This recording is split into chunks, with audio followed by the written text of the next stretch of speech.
Warning, this video features opinions. You have been warned. Also, maybe some minor spoilers. Some very minor, very tiny, teensy-weensy little, teensy-wee.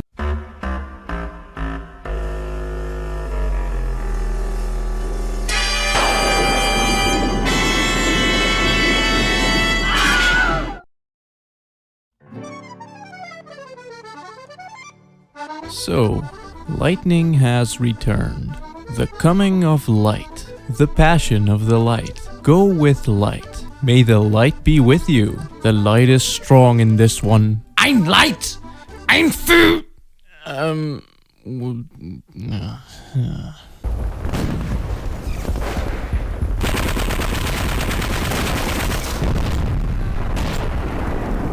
So the story is about,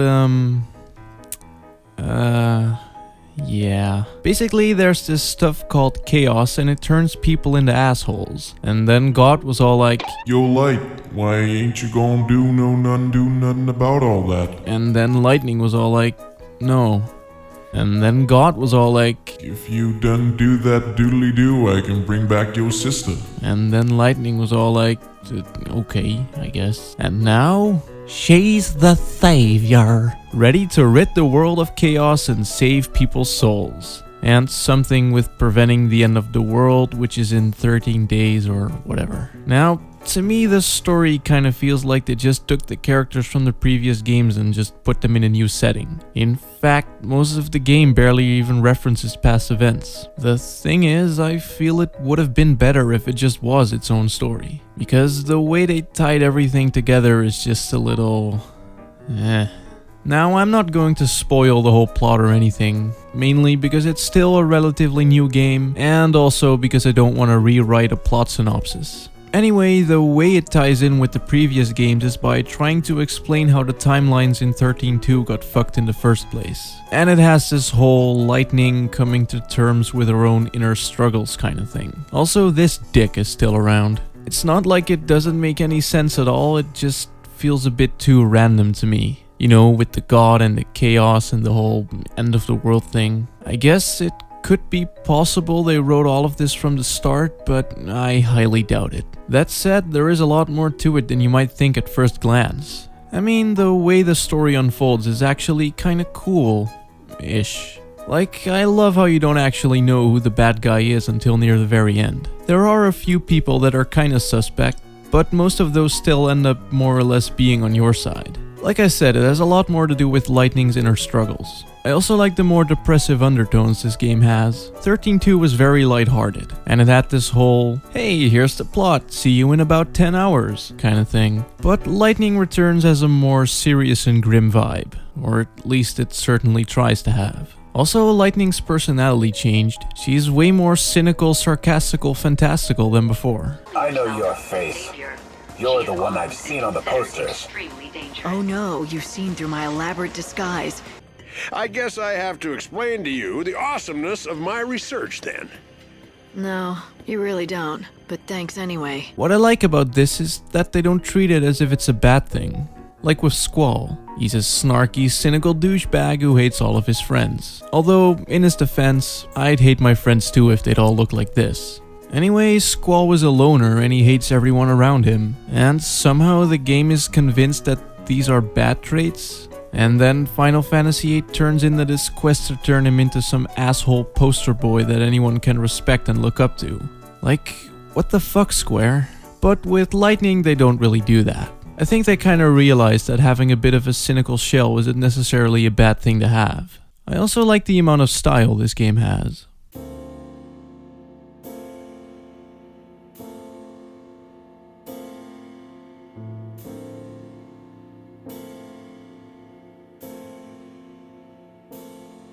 I mean, it's by far the best looking one out of all three. And I'm not talking about sheer graphical power. I mean stylistically. The game fucking bleeds style. The towns, the use of colors, the NPCs, and even things like the fonts all look great and original. Especially when compared to the previous two. 13 and 13.2 kinda had this cyberpunk bonanza going on. And where that did look good, it wasn't very original. This game has a lot more originality in its design. From the autumnal trees and checkerboard patterns in Luxarian to the pompous restaurants and industrial deserts in Yusnan. I really like it, and it sure does put the fantasy back in Final Fantasy. The music is pretty good too. It has more of the same. But to accompany the new tone, they also put a lot of sad cello music and some jazzy stuff in there. And I also kind of forgot to mention this in the last video, but I feel like they took some cues from the Shin Megami Tensei series. Like the thing where they stylized the living dicks out of everything, and the hey, why don't we just throw some pop vocals over that there drum and bass and put some J-Funk in there? I mean, it seems like it's a bit too much of a coincidence that Square started doing this after the huge success of Persona 3 and 4. Also, there's a few things that really bugged me about the graphics. For instance, some textures just are really ugly, and some places are really dark for no real reason. Anyway, enough talk about the graphics. Let's get to some of the gameplay. The most notable different thing in Lightning Returns compared to the other two is the battle system. They went with a more hands-on, action-y approach in this one. If there's anything I could compare it to, I'd say it would be like a combination of the Tales of Symphonia battle system and Kingdom Hearts. It was definitely a lot harder to write down notes for this video, because this game requires a lot more attention. I mean, you need to dodge, guard, hack and slash your way through hordes of enemies. It's quite a lot of fun actually, although I would say the battle system in 13.2 was a bit better because they had much more time to perfect it. And all of the hacking, slashing and button mashing can get a little tiring sometimes, especially because the encounter rate is actually quite high in some places, and some of the battles are pretty tough as well, especially the bosses. Although it does get a lot easier when you get the hang of the Garb system, which is the game's main thing. I actually really like the system and it's surprisingly deep. Basically, it's kinda like the Garmin Grid from Final Fantasy X-2 meets the Paradigm system from Final Fantasy XIII. You have these small sets of abilities and stats called schemata, and the way you set up these schemata is by first selecting a garb. A garb is an outfit that carries certain stats, qualities, and a set few abilities. Once you have those, you can go and pick a shield and a sword. And then you can set your abilities. These abilities can be spells, attacks, buffs, or debuffs. Once you have all of those, you have a schema. You basically make 3 of these. For instance, you can make one that focuses on magic, one that deals heavy damage, and one that focuses on quickly staggering your enemies. And in a similar way to the Paradigm system, you can instantly switch between these schemata in battle. Once you get the hang of this system, you'll be able to breeze through the random encounters in a matter of seconds. Also, you can add these things called adornments to your schemata. They don't really add anything in terms of stats, and they're just kinda there to make shit look nice. Who's going to replace her on such short notice? You're looking at her. Some of the garbs look pretty awesome too, and some are a little... Of course, this one was actually one of the more powerful garbs, so I ended up using it quite a bit. One thing that I thought was really strange about the battles is the fact that you don't get any EXP. Here you get EP and a bunch of loot.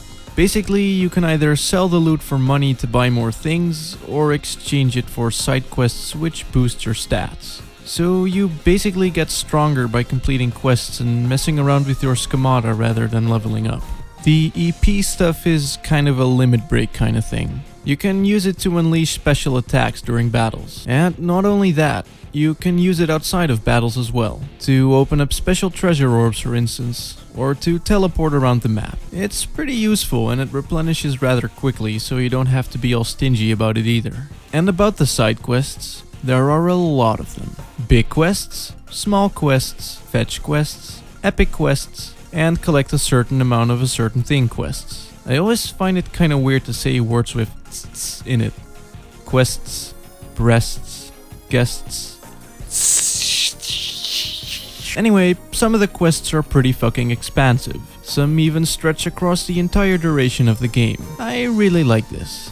I mean, there's certainly enough shit to keep you busy. Some quests you initiate by talking to some of the various NPCs, and some quests are accessible via the Canvas of Prayers. The Canvas of Prayers is basically the same as the mission board from Final Fantasy XII.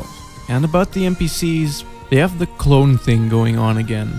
I mean, all of the previous Final Fantasy games had this as well, But it wasn't that big of a deal because they weren't in your face as much. And now they're all like, "Hey yo, Light, let me tell you about my cat." Anyway, the whole questing and looting thing makes it feel like less of an actual JRPG and more like an adventure game slash RPG hybrid. I mean, there's even an actual dungeon in there. One of the main things this game has beside the garbs is time. I mean, the whole game is pretty much built around the theme of time. There's clocks everywhere, and of course there's the constant dread of the end of the world. I can't help but feel like I've seen this somewhere before. Despite the obvious inspiration coming from Majora's Mask, it's actually implemented really well. I was kinda scared that I'd feel pressured to do things as quickly as possible and that it would ruin my game experience. But as I played, I just kinda started to forget about it and I just sat back and enjoyed the game. I didn't get screwed over once by the timer running out on me during a quest or something like that. The game gives a very free, open-worldsy feel, but it's actually a very directed experience even though it doesn't feel like it. I really like this. You don't feel pressured into doing anything and everything feels like it's your own choice. The game gently steers you into a certain direction rather than just outright telling you where to go. Although, hope can get a little annoying sometimes. "Hey Light, you need to open this door. Hey Light, looks like you found the thing you needed to open the door." And then you approach the door and he goes, "Hey Light, it's the door you needed the thing for you just got. Why don't you try and use it?" And then you open the door and he goes, "Good job, Light. You opened the door with the thing you found." It's really fucking annoying. Like, I don't mind some hand-holding, but this is taking it a little too far. So, I think that overall, I actually kinda like this stupid fucking game. I mean, it has a lot of new and interesting things to offer, but it also has a bunch of fan service aimed at older fans. Like, or things like Biggs and Wedge making a return. And not to mention the return of my trusted Chocobo Ned. The costume DLC thing is kind of cool-ish, I guess. I mean, I got the Cloud one for free and I liked using it, but I don't think I would have paid any actual money for it or anything. Anyway, the game felt so different from Final Fantasy XIII that it mostly felt like I was playing something completely unrelated, which to me was definitely a good thing. So yeah. It was a bit different from what I was expecting, but I did end up liking it. And I don't know how to end this segment, so fade out, fade out, fade out, fade out, fade out.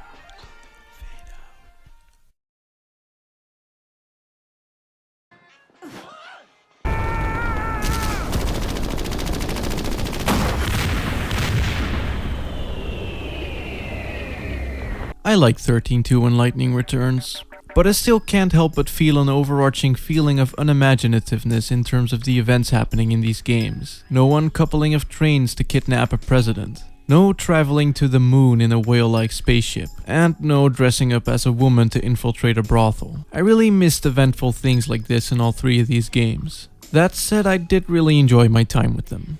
Well, not so much with 13, but still. Though I did really feel like a fanboy reviewing these games, and I honestly hate feeling like that. But you know what they say, if you can't hate yourself, how can you hate anyone else? Anyway, I feel like a lot of the older Final Fantasy fans kind of feel like Square lost its touch. Like they no longer get what made the other games as great as they were. But I have to disagree with that notion. To me, it doesn't feel like they don't get it. To me, it feels more like they just want to make something of their own rather than just wallow in the past all of the time. I mean, a lot of the original team is gone now, and there's a lot of new people working on these games. To me, it feels more like the start of something new, rather than the decline of something old. It's kinda like your favorite band getting a new singer. A lot of it's still there, but you can't help but feel like something just smells funny. Anyway, Square did mention they were going to focus more on JRPGs, rather than expanding the audience. So that's something to look forward to, I guess. Also, I know the Barbossa Callis Conundrum project doesn't just cover the 13 games, and I will definitely review Final Fantasy 15 when it comes out. There's also talk of an actual localization of Final Fantasy Type O, and if that doesn't go through, there's still a fan translation which is nearing completion. And if all else fails, I can always look into importing the Japanese version somehow, although I'd rather just have it in English. Anyway, both Type O and Final Fantasy 15 will happen once I get the chance, just not now. Because after this, I need some rest. So yeah, thanks for sticking around and stuff. Goodbye.